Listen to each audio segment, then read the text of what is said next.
Salve, salve geral, estamos começando mais um Solta o Verbo, hoje com um convidado mais do que especial, que já é muito mais da casa do que nós mesmos, né? Que a gente grava aqui na Rádio Transmundial, o Sayão tem alguns programas aqui, já faz um bom tempo que trabalha aqui na rádio também. Ele que cedeu o seu tempo, coisa mais preciosa que você tem, né? Obrigada. Pra estar aqui com a gente. Muito obrigado, Sayão, pelo teu carinho, pelo espaço que você está dando para nós, assim, né? O Sayão, ele é pastor, ele é teólogo, linguista, diretor da Faculdade Teológica Batista aqui de São Paulo. Ele tem 5 filhos e 3 netos, um que acabou de nascer, o netinho, né? Então seja muito bem-vindo ao Solta o Verbo. Para nós é uma honra muito grande ter você aqui, Sayão. Obrigado, Eric, obrigado, Larissa. É muito legal a gente estar aqui, né? E agradeço aí a honra do convite e que Deus ajude a gente aí, né, a pensar umas coisas um pouquinho mais complicadas aqui. E um abraço para a galera que está conectada, ligada ou plugada aqui com a gente nesse momento. Legal. Amém. A gente queria começar esse podcast, né? No intuito, assim, da gente abordar algumas dificuldades, objeções com a Bíblia, né? Ontem, eu e o Eric, a gente estava assistindo um vídeo que era bem assim, 10 formas de você ir para o inferno segundo a Bíblia. E lá ele listava, né, 10 coisas e tinha vários que era, por exemplo, se você misturar tecidos, você vai para o inferno, né? E é interessante, assim, porque, de fato, quando você não tem nenhum conhecimento tão profundo com a Bíblia, você não consegue entender essa dificuldade assim com as leis que tem na Bíblia, né? Quais leis são válidas, quais leis não são mais válidas, o que era para a época, o que não é para a época, né? Então eu queria que você nos ajudasse assim também a entender essa dinâmica das leis, principalmente ali no Antigo Testamento, né? Olha, Larissa, o que acontece aqui é um negócio que a gente precisa, né? Eu tenho um ditado que é uma brincadeira, né? Que o pessoal fala que a ignorância é que atravanca o progresso, né? Então, quando, assim, você não entende do assunto, é pênalti batido no escanteio, né? A pessoa realmente fica bastante por fora, porque, assim, esses dias eu estava vendo a carta do Pero Vaz de Caminha, que foi escrita em português, né? E o pessoal lê não entende quase nada. Imagina só, uma carta em português, escrita na descoberta do Brasil há pouco tempo, a pessoa não entende. Imagine entender a Bíblia sem estudar e sem entender a realidade aí do mundo antigo, né? Então, o que acontece? Quando você vai ler a Bíblia, tem algumas coisas muito básicas. Por exemplo, nem tudo que aparece num texto que está contando uma história tem intenção de ser normativo. Um exemplo muito claro, por exemplo, aí a gente vê que nos momentos de dificuldades lá, Abraão mentiu dizendo que Sara não era a esposa dele. E isso está sendo contado o que ele fez. E isso não é parâmetro. Olha, o Abraão... Agora pode mentir, pode né? mentir, porque o Abraão está mentindo. Quer dizer, até a Bíblia nos mostra que Deus abençoa a vida das pessoas não por causa do que elas eram, mas apesar do que elas eram. Então, digamos assim, a pegada é outra. Então, porque eu já vi muitas pessoas também falando isso, né? As pessoas creem na Bíblia, mas a Bíblia tem estupro, a Bíblia tem incesto, a Bíblia tem isso, tem aquilo, então não é um livro sério.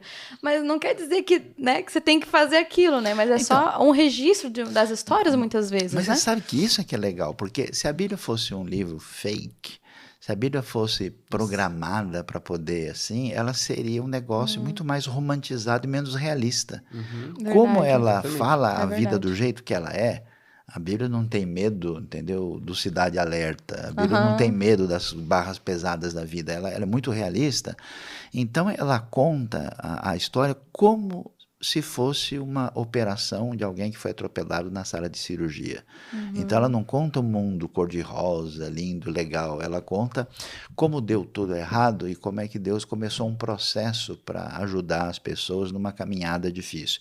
E quando a gente entende isso, a gente já muda a visão da realidade. Aí a outra coisa é onde isso aconteceu.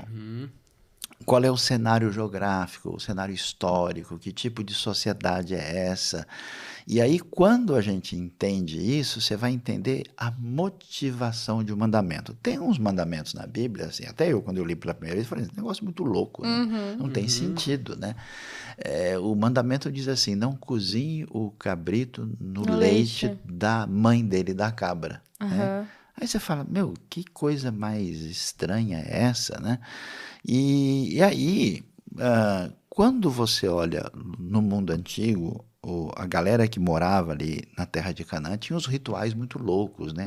Associados à morte, associado a orgias, uma série de coisas. Então a chance maior é que esse mandamento foi dado para o pessoal não agir de uma maneira que ele se identificasse com aquele tipo de coisa que aparecia ali. Que o povo de Israel era para ser um povo diferente dos outros povos, né? Eles tinham que ter algo neles que fosse diferente. A ideia é não mais do mesmo, porque o mesmo deu ruim. É esse o sentido básico. Mas é interessante, se eu não me engano, acho que os judeus, eles creem nesse mandamento para os dias de hoje, né? Eles não misturam leite com carne, né? Eles entendem que isso tem valor para a saúde, né? Que isso é bom. Entendi. E alguns até dizem que porque você tem a digestão pior se misturar os dois, né? Então coloca em xeque aí o cheeseburger da galera, né? Ou a parmegiana, mas assim... Um estrogonofe. Nunca foi, né? Assim, a ênfase da Bíblia. Então a gente tem que entender esse cenário. Tem outro mandamento que diz, por exemplo, não corte o cabelo, no caso dos homens aqui, né? Do lado da têmpora, né? Por isso que você vê os judeus tem aqueles cachinhos, os religiosos, né? Porque o religioso, ele segue aquele padrão sem questionar por que tal não tá. Por que foi dado isso aí? Porque antigamente o pessoal cortava o cabelo com pedra afiada e com um tipo de instrumento muito limitado. Então, se você vai fazer isso aqui do lado da têmpora, é perigoso. Então, você tem uma proteção que envolve o valor da vida. Quando você não tem esse cenário e não sabe o que está acontecendo, você tem as conclusões mais assim, sem propósito, que você não entende. Muito né? rasas, né? E eu acho que o mais doido, assim, a gente vê muitos, às vezes até influenciadores, né? Falando sobre esse texto sem ter um conhecimento mais profundo, né? Eu já vi pessoal falando, você se diz cristão, mas você usa poliéster, então já está condenado para o inferno. Gente, é um negócio que não faz sentido, né? E é bizarro isso, porque assim, uma coisa para o pessoal parar para pensar, né? Nunca foi ênfase da Bíblia inferno. É muito interessante isso. Havia mais interesse no inferno, no mundo pagão, do que no mundo bíblico. No Antigo Testamento nem tem referência a inferno. O que existe é uma ideia de justiça e que essa ideia da justiça deve predominar, senão a gente vive num universo caótico e sem sentido. E que quando você chega no Novo Testamento, inclusive é curioso, porque Jesus falou mais de inferno para pessoas muito religiosas. É totalmente diferente do que o pessoal imagina. Nossa, a Bíblia é muito louca. É muito louco. E aí, qual que é o lance? Acho que o lance mais claro que você tem de inferno é a história do rico e do Lázaro. E é muito interessante, porque ali você vê o quê? Você vê que a ideia de inferno é a pessoa que não se permitiu entrar numa sintonia amorosa com Deus e ele se tornou refém de si mesmo. E refém dos seus próprios descaminhos ao ponto de ele ter as consequências na vida pós-morte daquilo que ele plantou e está colhendo. E a ideia é tão interessante porque, olha o detalhe, né? Confira comigo no replay, né? Olha o detalhe do texto. O texto vai dizer que o cara é o rico. A coisa mais importante que existia no mundo do Israel antigo é ter nome. Esse cara não tem nome, porque ele fundamentou a identidade dele na riqueza. Então, quando ele vai para o lado de lá, só sobrou a definição de rico e atitude. Manda Lázaro voltar lá e fazer isso e aquilo. Quer dizer, o cara permanece sem noção, e eu diria assim que inferno, num certo sentido, é ser condenado a si mesmo. Você pode se tornar o seu pior inimigo. Então a pessoa continua depois da morte nessa situação na qual ele se inseriu. E enquanto o Lázaro, quem que é? O Lázaro não é ninguém. Ele é um mendigo. Agora ele tem nome. E Lázaro tem a ver com a palavra que tem a ideia de ajudar, de auxílio. E aí você vai ver, né, que a proposta, o jeito de ser, ele adquiriu uma identidade definida na sua relação de dependência e fé em Deus. Então, o pessoal tem umas ideias estranhas que, tipo assim, Deus tem alguns mandamentos malucos que não fazem sentido nenhum, e ele passou uma linha aqui, e quem pisar fora, ele detona. Meu, é muito doido isso, porque toda a proposta bíblica é uma proposta de mostrar para a gente que o homem se enfiou num caminho esquisito e Deus fez de tudo para dar aquela força e tirar o cara de lá. E aí tem um outro detalhe, né? Por exemplo, você assiste um filme e de repente você passa no meio do filme lá, você vê uma cena de briga, uma cena de violência ou uma cena exagerada, e fala, nossa, esse filme é horrível. Mas você só viu aquela cena. Você não sabe o papel da cena na construção da história.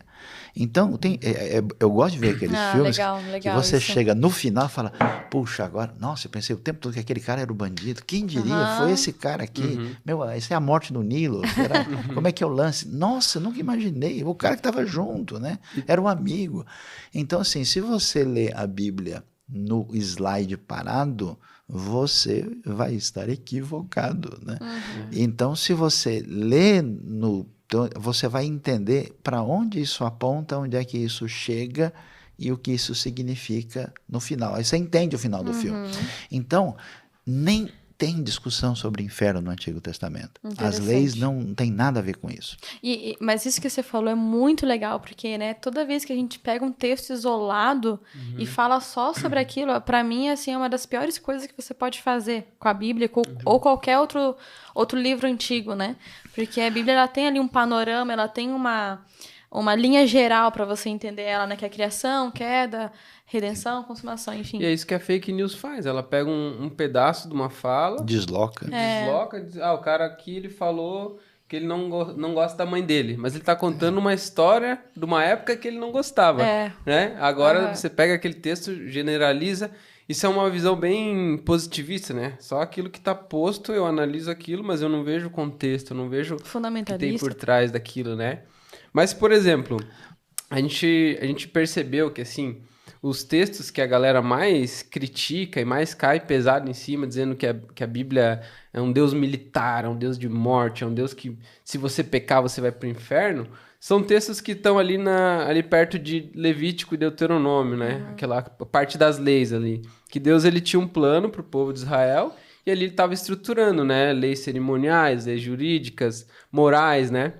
Eu queria que você falasse para nós um pouco desse contexto, assim, como que Deus estava cuidando do povo através dessas leis, por que, por exemplo, tem Êxodo 31:15 que ele fala para não trabalhar no sábado, quem trabalhar terá que ser executado, sabe? Tem umas leis duras, assim, se você adulterar, você e a mulher precisam ser mortos, enfim. Quando a gente olha com uma visão mais superficial, realmente dá essa impressão, né? Que Deus está querendo acabar com o povo, né? Ou que é um Deus diferente no Antigo Testamento e é o Deus de amor no Novo Testamento, né? Então, um elemento que a gente precisa considerar é que duas coisas assim. A gente, olhando Israel diante do cenário geral do mundo antigo, a gente percebe que as leis à sua volta eram muito complicadas, muito piores, e elas se fundamentavam numa ideia assim, você tem um monarca, o poderoso, que é divinizado, como no Egito, na Mesopotâmia, e qualquer coisa fora do quadrado, você tem uma proposta realmente muito mais pesada e indiscutível, né? Nem se questiona se isso poderia ser certo ou errado. Então, o contexto onde isso surge é um contexto diferente, né? Porque mesmo a pessoa que é cristã, que lê a Bíblia, lê o Sermão do Monte e vai ler o Êxodo ou o Levítico e fala, nossa, que é isso? Parece que está diferente, porque você tem um processo de caminhada daquilo que a gente chama de desenvolvimento dessa revelação. Muitas leis só são entendidas quando a gente entende que ela, como você mencionou corretamente, são chamadas leis cerimoniais, né? Essas leis cerimoniais, elas trabalham com a gente na base da teologia do Lego. Ou seja, Deus vai comunicar para um povo simples de tudo. Os caras são pastores do deserto. E a comunicação é concreta. Então, qual é o lance? O povo está desesperado, é escravo no Egito, sofre lá, eles clamam a Deus e Deus liberta sem cobrar nada. E coloca diante deles se eles aceitam que Deus seja o Deus deles. Aí eles aceitam. Então eles entram numa relação de parceria, um contrato de amizade conhecido como aliança. Só que eles vão estar num contrato de amizade, Deus vai estar junto deles. E como é que eles vão conhecer a Deus? Deus diz, olha, eu vou mostrar para vocês o que quer dizer santidade, o que é uma vida diferente, o que é viver em favor da vida e não da morte. Aí você tem o lance do tabernáculo, com todos os detalhes, e junto com eles vem uma série de leis que tem a ver com esse simbolismo concreto do que significa essa relação com Deus. Então, muitas leis cerimoniais você lê, você não entende porque tem a ver com o contexto do deserto, tem a ver com o contexto dos outros povos, tem a ver com um trailer que depois vai virar filme, uma coisa que começou e vai chegar lá na frente, né? Até porque as leis ali que era para o templo específico, né? Quando a gente vai ver o finalzinho do filme, né? A gente vê que Jesus agora ele fala que ele é o templo, né? Exatamente, então. Então agora a gente já não precisa mais daquelas leis para o templo, porque, né, nós somos templo do Espírito Santo. Então, nesse sentido, aquelas leis para o templo não são mais válidas, né? Porque isso mudou conforme a história, tinha né? prazo de validade. E é exatamente essa a ideia que você entende quando você lê Hebreus, né? Estava dizendo isso.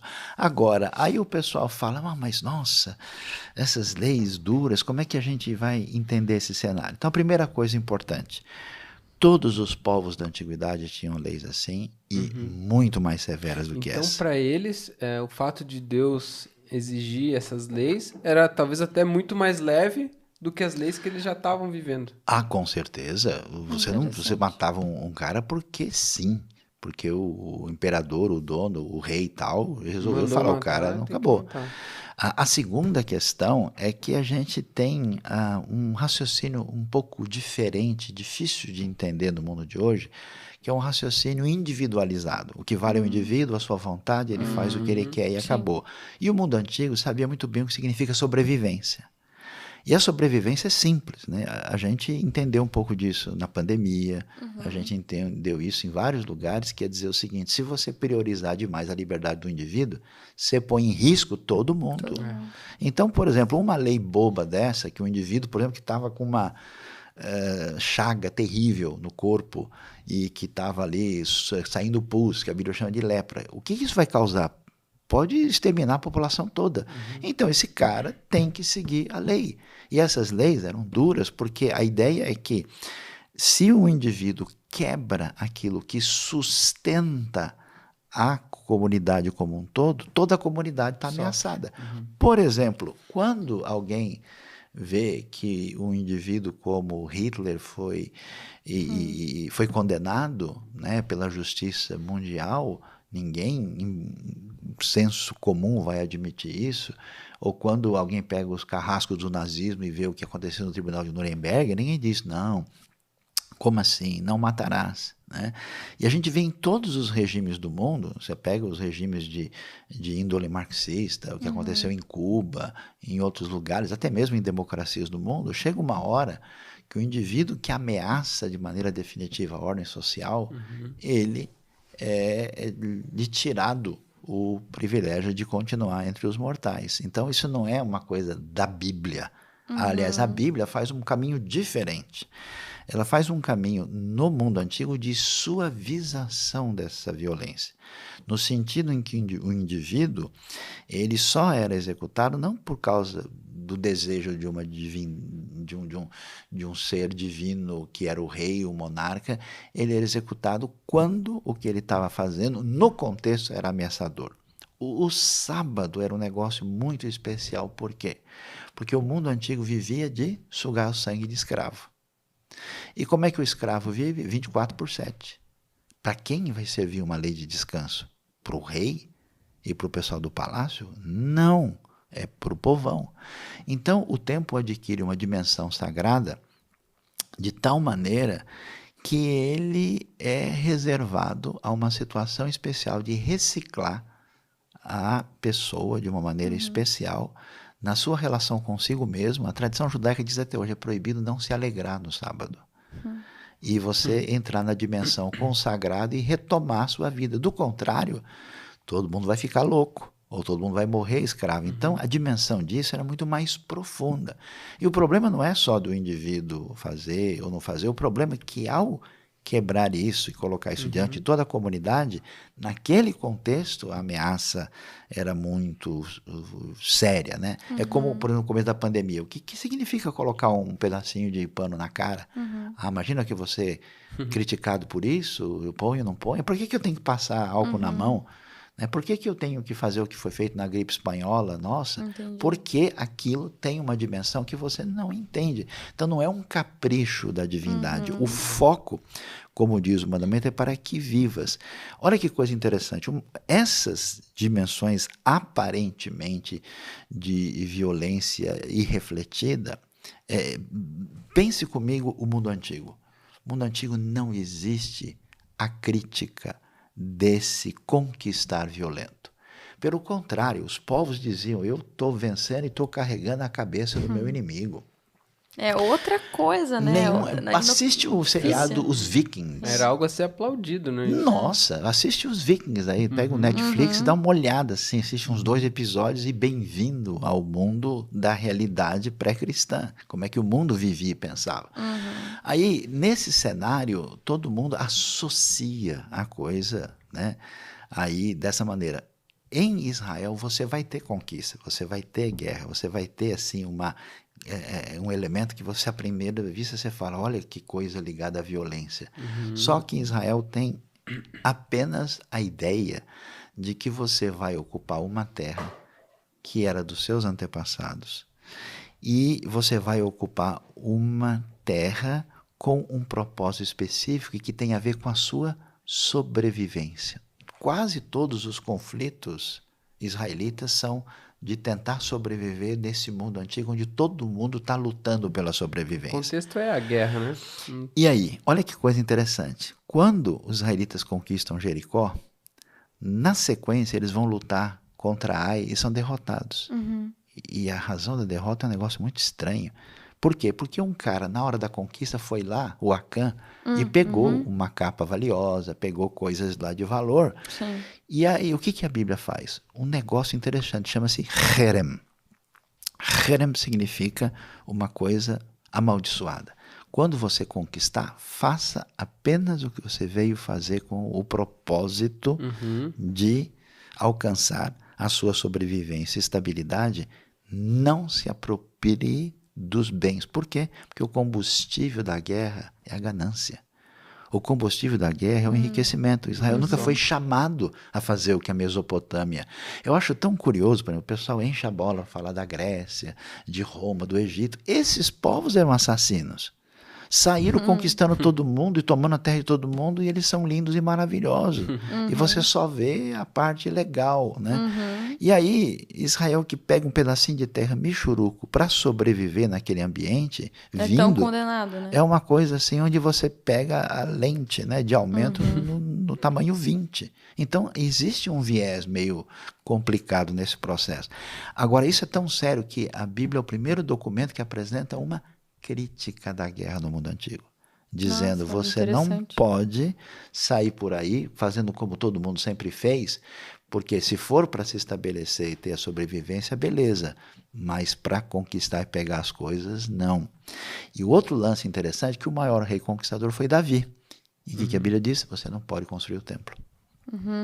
Não se ouviu no templo nem o barulho de prego, nem martelo, e é proibido usar o ferro no templo.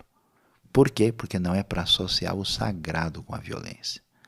Então, assim, quando você... Claro, se eu leio a partir do Sermão do Monte, você vai pegar Jesus na beira do mar da Galileia, aí também não dá, né? Ou se eu leio, né, com os meus óculos dos dias atuais, tipo, a gente nunca passou por uma guerra, né? A gente nem não sabe o que é isso. A gente não tem noção de como que é estar numa guerra. Então, realmente é outra cabeça, é outro contexto, né? Então aí que tá. Você vai ver, o processo é mais ou menos o seguinte, você vê uma situação de um mundo X, que vamos colocar na matemática, que está no menos 10.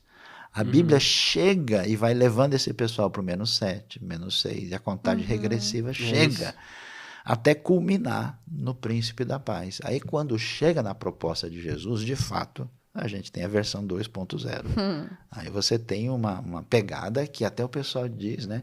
Aí eu vou falar um negócio pesado aqui. Aí vem a coisa mais subversiva e poderosa, a arma indefensável que existe, que chama amar os inimigos. Ninguém tem defesa contra isso. E aí Jesus amplia a coisa num caminho dizendo o seguinte, às vezes as pessoas entraram por caminhos tão complicados que o único jeito de salvar a sociedade é como numa cirurgia, você tem que cortar a mão, senão, você não extirpa o nazismo, o mundo acaba. É uma metástase, né? Exato, então precisa de uma ação assim. Aí Jesus entra com uma pegada dizendo, olha, por pior que o cara esteja, dá para ser retornado por aquilo que eu fiz em favor de vocês. Aí é um resgate muito louco do imponderável. Por isso, quando a gente, né, movimenta as peças no tabuleiro de direitinho, a gente não perde, a gente dá o checkmate bem claramente. É interessante porque, né, nem todas as leis assim que Deus deu no Antigo Testamento são leis que eram que são válidas, né? Como tu falou, de jeito nenhum. Vai crescendo aquilo, né? Depois Jesus ele intensifica ainda mais a lei, né?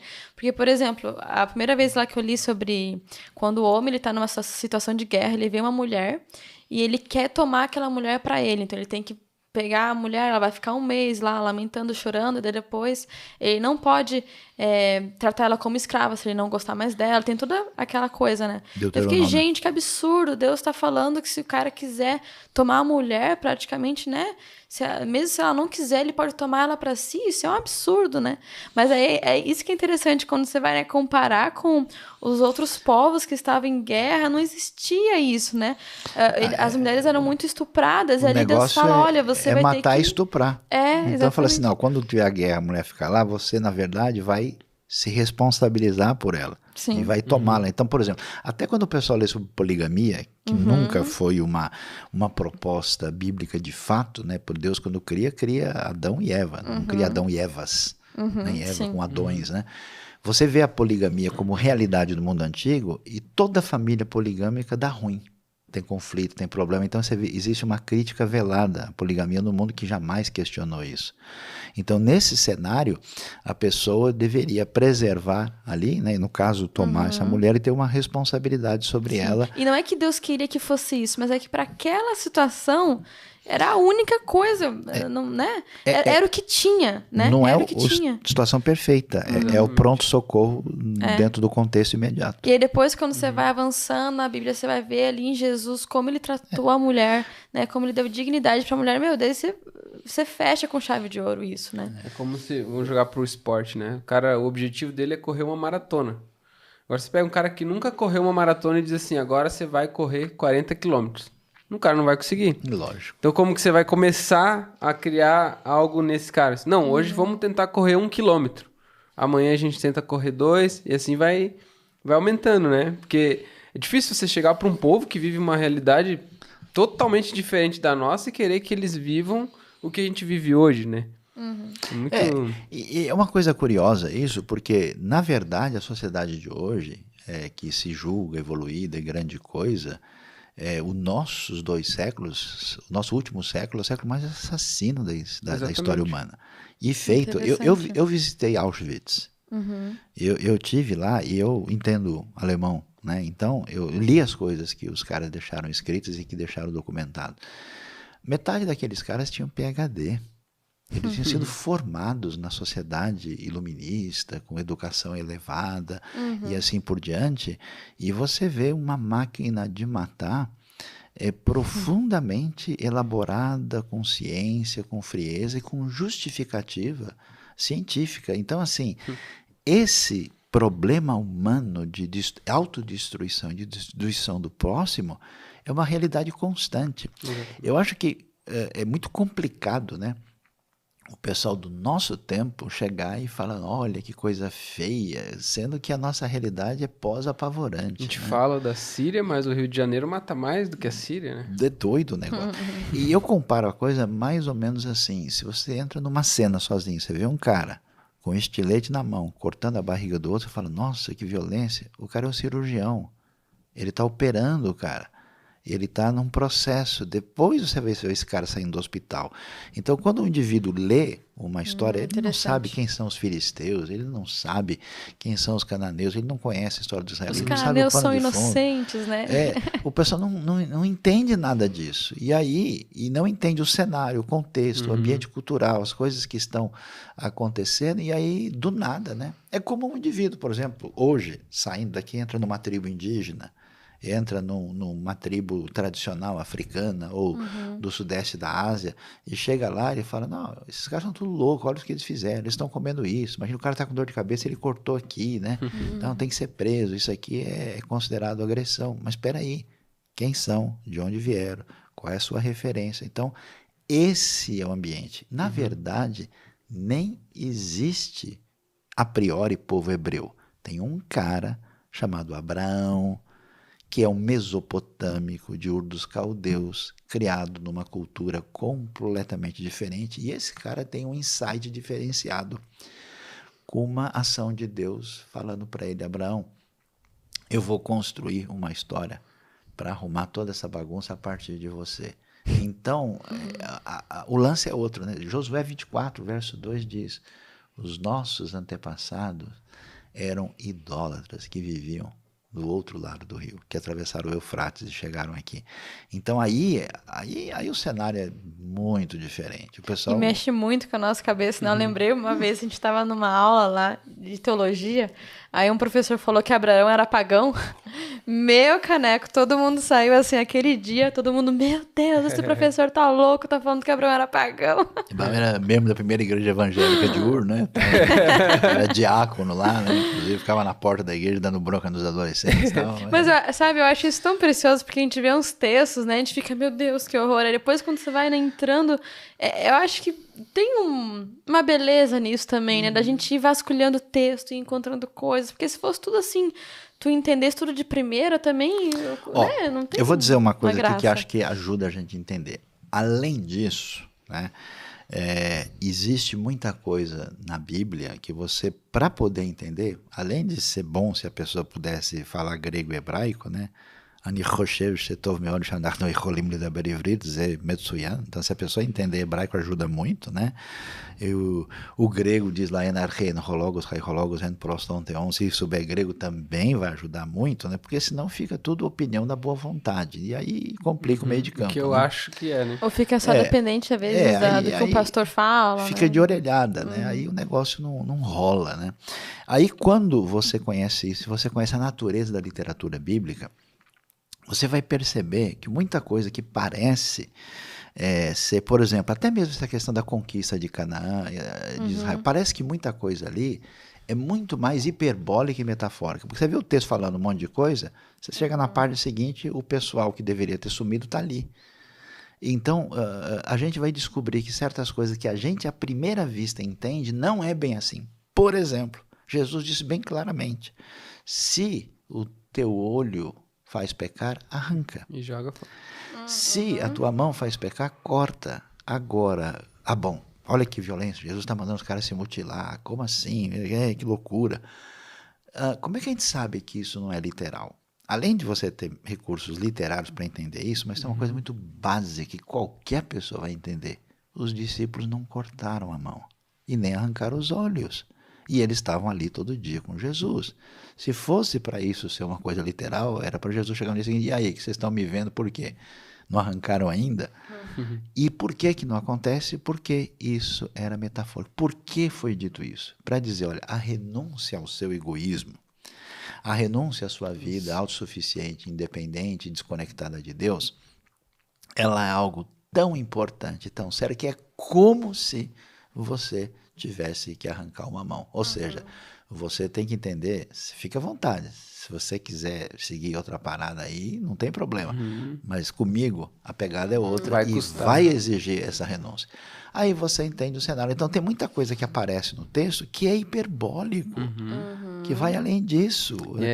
Imagina só, se eu escrevo hoje um bilhete para vocês, né? Vamos dizer que a gente marcou e por acaso vocês não chegaram, eu falo, olha, quando a gente marca, eu não gosto de que você atrase um século Porque eu já falei mais de 1000 vezes que isso não pode acontecer. Aí daqui a 100 anos um cara acha isso, olha, as pessoas falavam 1000 vezes.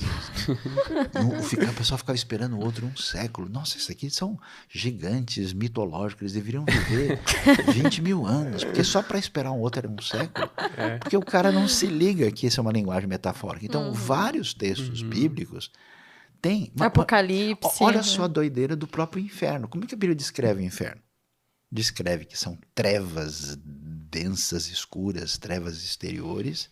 Tem um fogo que arde, né? Um lugar que arde como fogo e enxofre, e o seu bicho não morre. Como é que o bicho fica no fogo ardente e o bicho não morre? E esse lugar tem fogo e é escuro? É lógico que isso é metafórico.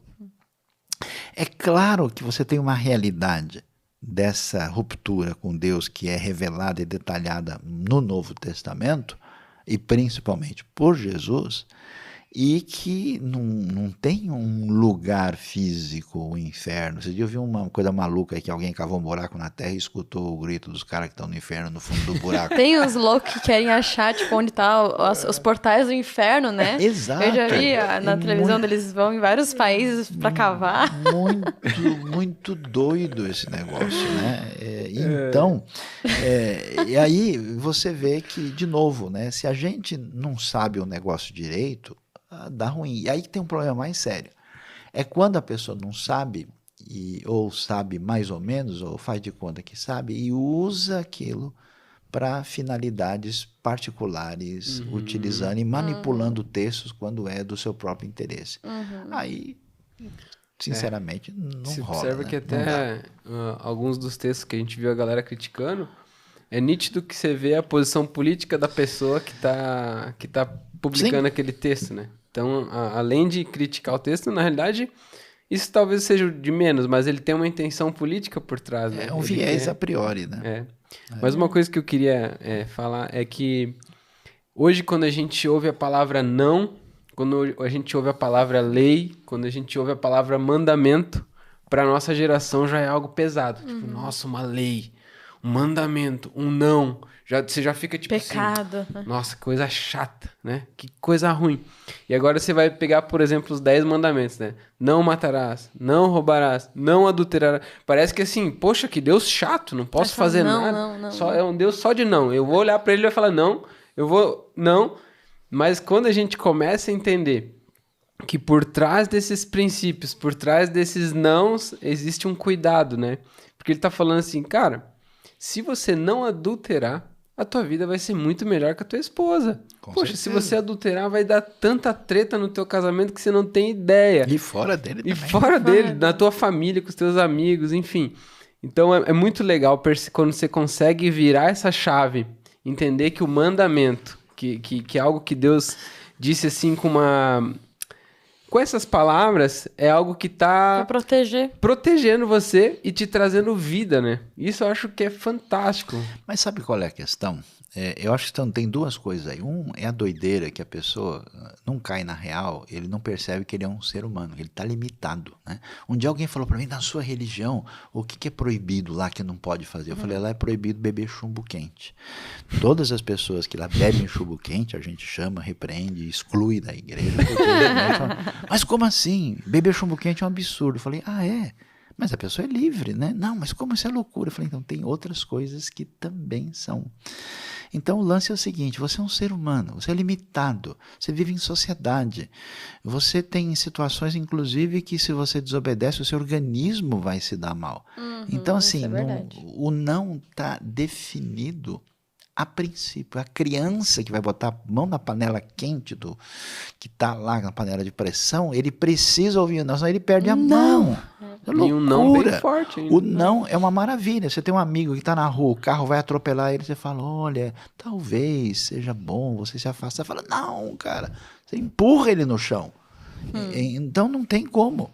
E é interessante assim, porque eu vejo tanta soberania de Deus nisso, porque, né, tem toda essa questão do livre-arbítrio, né? Eu não creio que existe livre-arbítrio, mas enfim.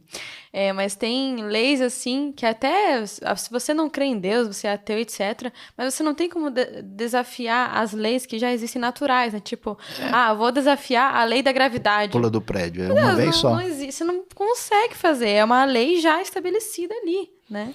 Então isso é assim. Agora, esse é o primeiro ponto que, assim, eu acho que a pessoa perdeu a noção de quem nós somos e onde nós estamos, né? Eu conheço gente maluca, às vezes você vai pegar um avião, a pessoa não quer fazer tal coisa, não quer obedecer isso, não quer abrir a porta, entende? É doideira, não existe. O outro lance é que eu não conheço ninguém que não gosta do não. Depende para quê e para quem. Tá, a mesma pessoa que diz, né? Olha, eu não acho que deve ter regulamentação para, sei lá, a propriedade privada. Quando chega em outras coisas, a pessoa é radical. Não, se a pessoa fez isso, tem que ser preso. Então, é muito comum, assim, um indivíduo dizer para certas coisas liberdade total, para outras repressão total. Só troca a camisa do time. Então, certas coisas, por exemplo, que você vê no mundo, você vê em alguns países europeus, por exemplo, hoje, que tem um caminho, vamos dizer, de uma valorização excessivamente acentuada das liberdades individuais, em que a pessoa, até porque ele falou um negócio que pode, de alguma maneira, talvez ser ofensivo para um grupo X, a pessoa vai na cadeia. Então, disseram para essa pessoa, não. Em certos ambientes do Oriente Médio, você falou certas coisas que podem representar um agravo para a ordem religiosa instituída, você recebe um grande não, aqui não faz isso, né? E assim por diante. Então, ninguém vive sem não. A questão é se você tem o bom não, né? O não certo, ou se você está num não puramente algodão doce, né? Puramente aí etéreo e indefinido, que representa apenas o seu sentimento imediato, particular e sem fundamento, que amanhã, muito certamente, vai mudar. Interessante. Eu queria ainda perguntar, porque a gente vai entrando, né, em todos esses textos, a gente fica, poxa vida, mas tem tantas coisas que não são literais, né? Como é que eu lido com tudo isso? E aí, mas a gente pode também cair num outro erro de achar que tudo não é literal, né? Que, tipo, tudo tem uma coisa para se explicar, etc, né? Então, como que a gente consegue, assim, ter esse discernimento, assim, tá? Essas leis eram para aquela época, não, essas leis aqui são válidas para hoje, isso aqui é literal, isso aqui não é literal. Como que a gente pode entender, Que tipo assim? de texto a gente está lendo? Se é um texto poético, histórico, Então, né? vamos lá. Não dá para a gente fazer isso muito bem e seguramente sem estudo e sem ferramentas que nos ajudam a entender qualquer coisa na vida, né? Então, por exemplo, eu entendo... Não só a Bíblia, né? Outros textos tudo. antigos, Eu entendo né? de carro, mas eu entendo o quê? Onde é que está o motor, como é que põe a gasolina, como é que liga, como é que faz coisa. Agora, tá tendo o pino da grampola, da parafuseta, do rocopolo, eu tenho que perguntar para o mecânico, o cara que entende, ó.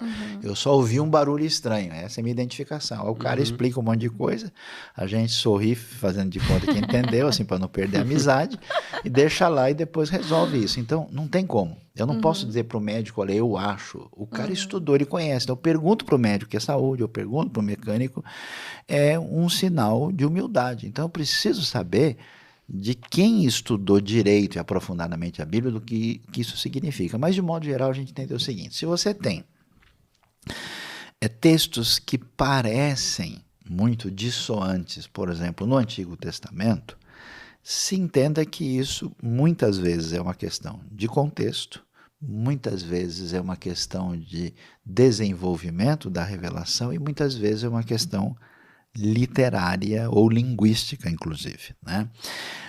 Então, quando você lê a Bíblia, dê prioridade ao desfecho. Quer entender o filme? Se você não lê o final, não vê o que aconteceu, você não vai entender a história toda. Então, a prioridade para a condução da vida certamente está no Novo Testamento. Até porque Jesus veio dizer que ele é o cumprimento de tudo. A segunda coisa que chama Então, atenção...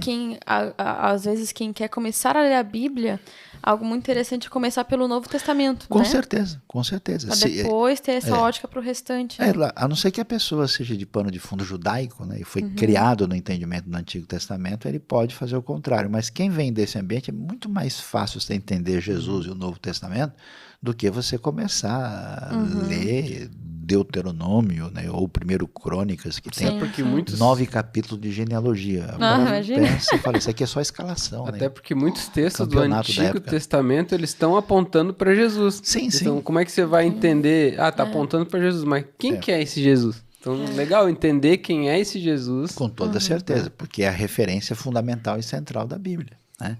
A segunda coisa é que tem textos que já dão dicas para a gente. Né? Tem textos, por exemplo, que são narrativos. Então, Jesus saiu de Jerusalém e desceu até Jericó. Entrando em Jericó, lá havia um homem chamado Zaqueu.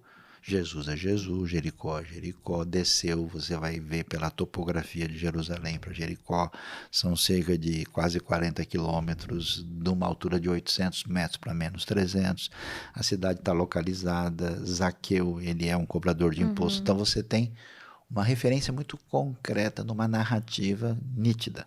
Mas você abre Isaías 55, fala as árvores do campo baterão palmas, Isaías 55, 12.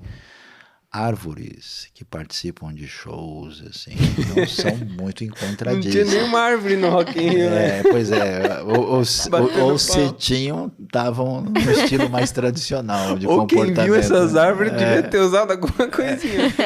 É claro, diz que os montes vão saltar como carneiros e que as árvores vão bater palmas. Lógico que esse Ou os texto é elogios poético. de Cantares, né? Pois é, com uma égua do carro de Faraó. Uma égua. Do carro de Faraó, né, uma amiga minha. Né?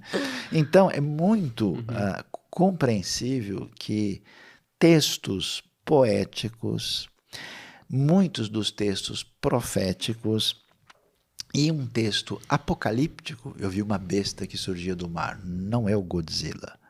Isso tem um significado. Então, como esses textos, por definição, eles são textos metafóricos, ou textos simbólicos, você precisa descobrir. Mas descobrir como? Não é para você olhar e falar, eu acho que a árvore batendo palma e a seleção brasileira, porque a árvore é verde, o Brasil também é verde, vai ser a Copa do Mundo. Não, você vai tomar 17-1 da Bíblia. Não vai dar certo isso, né? Aí você tem que ter a referência de quem conhece. E aí tem boas bíblias de estudo, tem bons dicionários e comentários bíblicos que são material de estudo técnico. Quais que você indica aí pro pessoal? Inclusive, então, você tem uma Bíblia, né? Com comentários seus, né? Sim. Bíblia brasileira, né? Então, a gente, na verdade, é um comentário de 60 participantes, né? Essa Bíblia Brasileira de Estudos é bom, e até porque a vantagem da Bíblia Brasileira é que, assim, ela é feita para a gente que está com a cabeça de Brasil, né? Então, por exemplo, a Bíblia tem escravidão, tem história do Brasil, tem escravidão, existe contato, né? A gente tem textos que falam tipo de sobre escravidão isso. A gente está falando, né? O que acontece? Será que o Castro Alves, né, poderia entender? O Dom Pedro II lia a Bíblia, o que ele achava? Tem várias conexões interessantes. Legal. Você tem uma Bíblia muito boa também, que a editora Vida Nova publicou, chamada Bíblia Shed, né, que vale a pena, e a Bíblia NVI de estudo. Essa é muito boa. 3 que eu mais... Porque tem aquela arqueológica também que eu gosto bastante. Excelente. Nossa. Bíblia de estudo arqueológico, excelente. Ela ajuda a dar o pano de fundo. Geográfico, cultural. E muito do que a arqueologia mostrou pra gente, o que significava uma série de coisas, né? Eu vou muito para Israel e eu faço algumas viagens desse perfil arqueológico e é muito legal o pessoal ver, puxa, agora eu entendi, né? Porque a pessoa tem, vamos dizer, a Bíblia em 3D, né? E esses elementos são interessantes. Aí você tem essas Bíblias, por que elas são interessantes? Porque elas não são Bíblias de uma torcida específica. Sem querer desmerecer ninguém, você vai ter uma Bíblia, por exemplo, católica, uma Bíblia evangélica, pentecostal, presbiteriana, Bíblia do pregador, batista. Bíblia do não sei o quê. Ela tem um foco, ela tem um público específico, ela trabalha com aquele viés. A Bíblia Shed, a Bíblia NVI de Estudo e a Bíblia Brasileira não tem cor denominacional específica. A ideia é interagir com o texto sem levantar uma bandeira particular. Então ajuda, o Novo Dicionário da Bíblia, esses materiais. E quais comentários bíblicos o senhor indica? Olha, a gente tem bons comentários, e pelo menos em 3 editoras principalmente. A gente tem na própria Edições Vida Nova, na Casa de Cultura Cristã e na editora Esperança, que são os que eu mais assim conheço. Alguns comentários da Vida Nova, numa série chamada Cultura Bíblica, que é bem conhecida, alguns são um pouco elementares, porque é muita coisa para comentar em pouco espaço, mas alguns são bons. Agora, a Vida Nova publicou alguns comentários maiores, que são extraordinários, e a Casa de Cultura Cristã, especialmente comentários do Hendrickson, e alguns que são melhores assim, porque eles gastam mais tempo, né, ali para explicar certas coisas. O comentário Esperança eu gosto bastante, né? Esperança A gente gosta, a gente usa e bastante. traduzido do alemão, né? Alfred Pohl e alguns outros, Fritz Rinecker, né, que é um grande estudioso do Novo Testamento. É interessante. Acho que não. Lindolf Weingärtner. Não sei se ele participou, mas se assim, é interessante a gente falar isso porque geralmente a galera que tem essas contradições com a Bíblia, ele vai lá na casa dele, aí você vê a avó, tem uma Bíblia lá, pegando pó lá já faz uns 30 anos, no Salmo 91 aberto. Aí o cara vai ler aquela linguagem da Bíblia, eis que dar-lhes-vos-ei, ele não vai entender nada. Ósculo né? santo. Então, é legal a gente falar que hoje tem Bíblias que você consegue entender, né? Você vai pegar a Bíblia, você vai entender o que está lá. E o que você não entender na primeira mão, na parte inferior da Bíblia vai ter um espacinho que o comentarista vai estar escrevendo lá, ó. Aqui, nesse contexto, ele queria dizer isso. Então, fica muito mais fácil para você entender. Você participou da NVI, da tradução? Eu fui o coordenador geral da NVI. Ah, legal. O principal articulador de todo o projeto. Eu participei como coordenador geral da NVI, Nova Versão Internacional. Que é uma das traduções, né? Nova versão. De versões, desculpa. E é muito, muito boa. Para mim, a NVI é melhor. E eu também fui o responsável exegético da versão Almeida 21. Olha só que né, legal. que também é uma versão muito utilizada. Eu digo que é a NVI tradicional, né, o jeitão dela. E participei também como responsável último do ponto de vista exegético de línguas originais da versão A Mensagem. Ah, que legal. A É o Eugene interessante. Peterson, né? É isso. A Mensagem, então... É uma interpretação, né?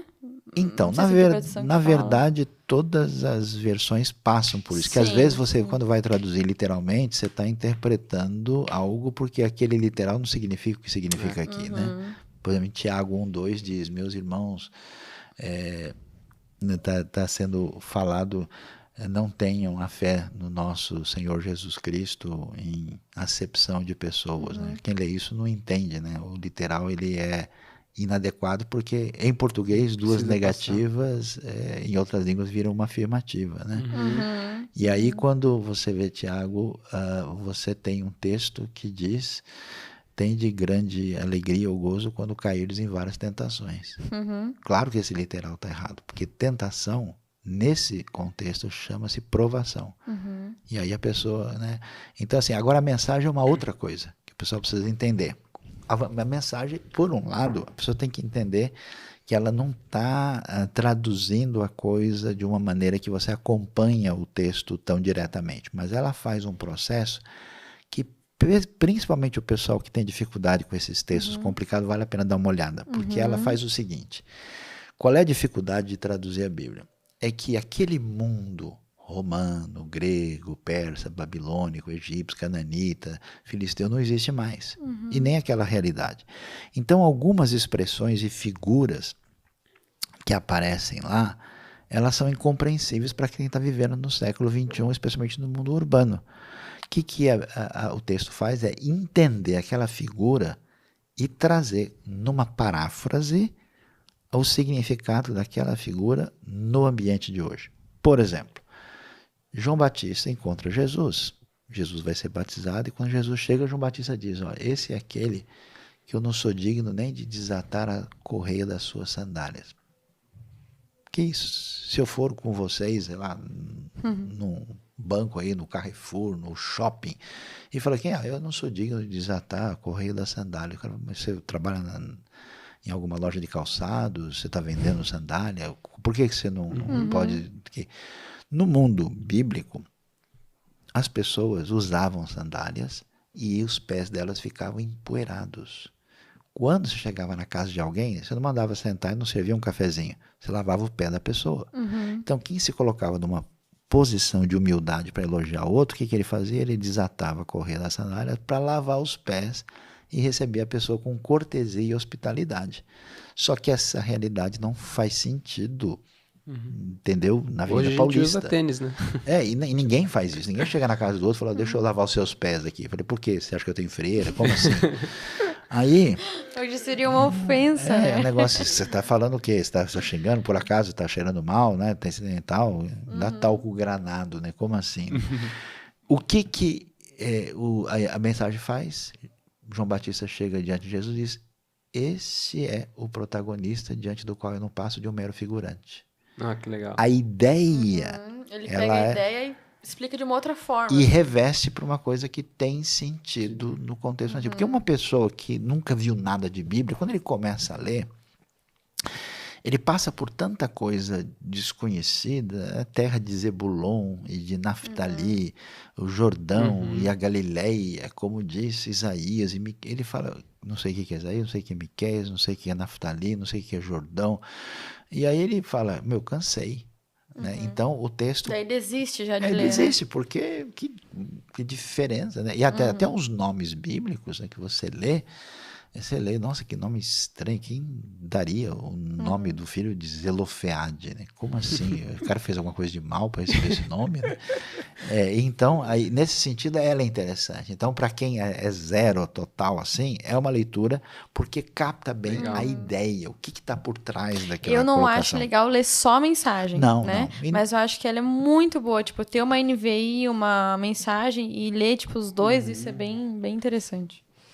Eu aconselho pelo menos 3. Pega uma versão mais histórica, tradicional, Almeida, uma NVI e uma versão tipo a mensagem, assim, porque você pode pegar, né, os holofotes diferentes no palco ali para poder ver a cena completa.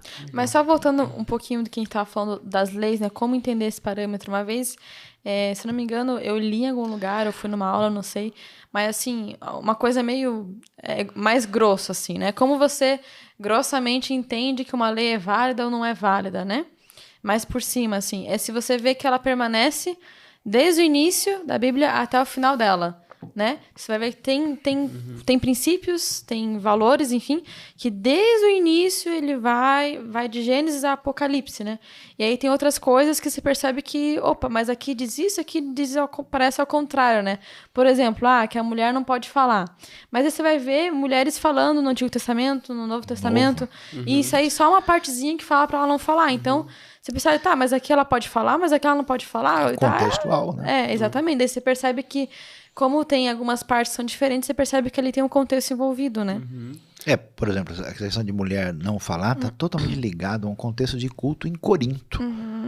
Né? Porque as mulheres cristãs usavam mímica o tempo todo. Como assim? Não pode falar. O que significa isso? Então, de fato, você absolutiza indevidamente certos textos que têm um entendimento cultural ou particular, ou tem uma razão. A gente é assim.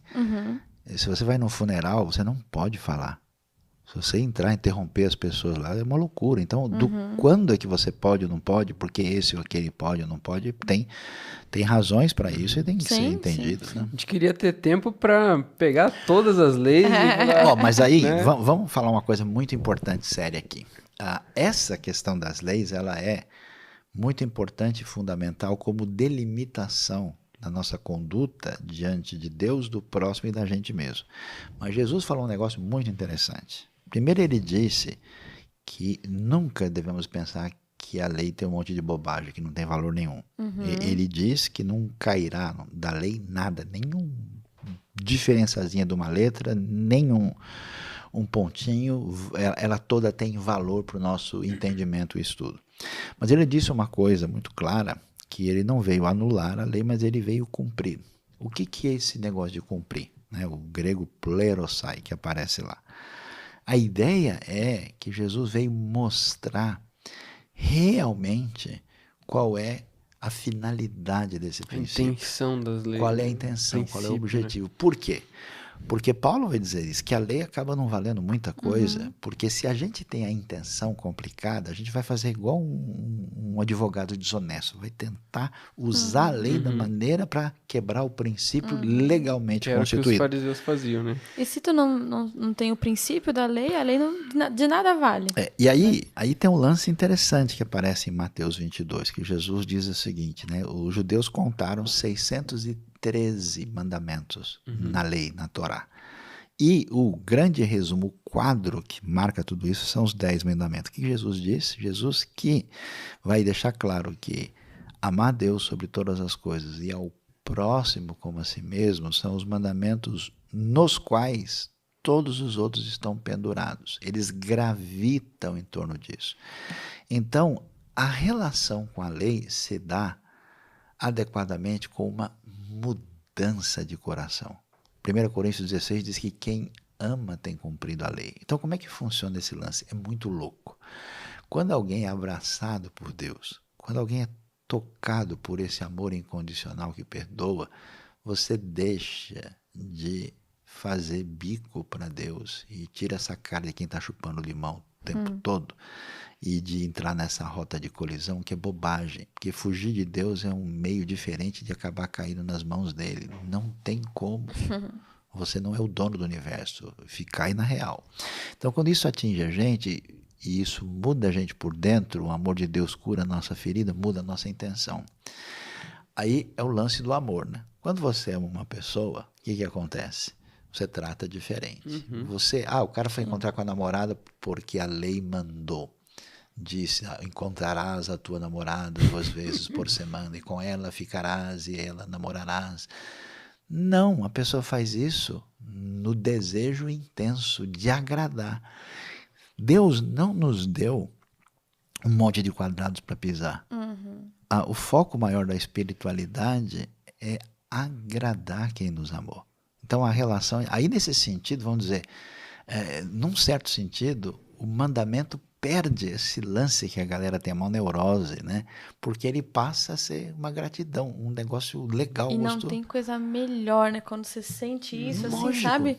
Quando você você sente isso, não tem coisa melhor da vida, né? É como Libertador. preparar um presente de aniversário para quem você ama demais. É como preparar uma festa para a pessoa mais querida da sua vida. Falando, não, olha, o brigadeiro tá pouco, põe mais. Não, essa coxinha aí, mais catupiry. Não pode. Também quero quibe. Nossa, me deu fome agora. A gente vai, né? É muito doido o negócio. Então, assim... Temos que ter um patrocinador aí para deixar o lanchinho aqui, boa, né? Boa. iFood patrocina nós aí. Olha, esse negócio, a Bíblia fala que tem que dar comida para os necessitados e até agora aqui nada, entendeu? Não, mas acho que isso aí é contexto. É verdade, é só o contexto. Vamos terminar aqui, nós vamos ver o contexto de perto.